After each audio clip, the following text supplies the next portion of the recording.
बारामतीसाठी सुनेत्रा पवारांची मातोश्रीवर फोनाफोनी. काँग्रेस सुद्धा मैदानात. दुहेरी कोंडीत उद्धव ठाकरेंचं काय ठरलं? अखेर निर्णय समोर. बारामती विधानसभा निवडणुकीत सूत्रांकडून मिळालेल्या माहितीनुसार शिवसेना उद्धव बाळासाहेब ठाकरे पक्षाने बारामतीमध्ये सुनेत्रा पवार यांना पाठिंबा देण्याचा निर्णय घेतल्याचं समजत आहे. आता विशेषतः काँग्रेसच्या भूमिकेकडे सगळ्यांचे लक्ष लागून राहिलेले आहे. काँग्रेसने बारामतीमध्ये उमेदवार देण्याचा निर्णय घेतला आहे.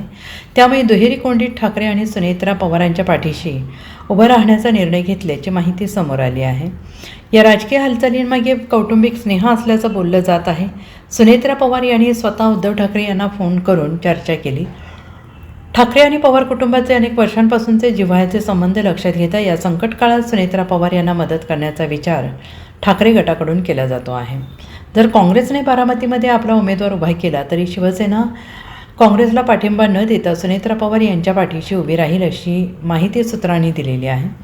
खुद्द उद्धव ठाकरे उद्या 5 एप्रिल पत्रकार परिषद घेऊन त्यावर अधिकृत भाष्य करण्याची शक्यता आहे. एकीकडे बारामतीमध्ये सुनेत्रा पवारांना पाठिंबा देण्याची चर्चा असताना राहुरी विधानसभा पोटनिवडणुकीबाबत शिवसेनेची भूमिका वेगळी आहे.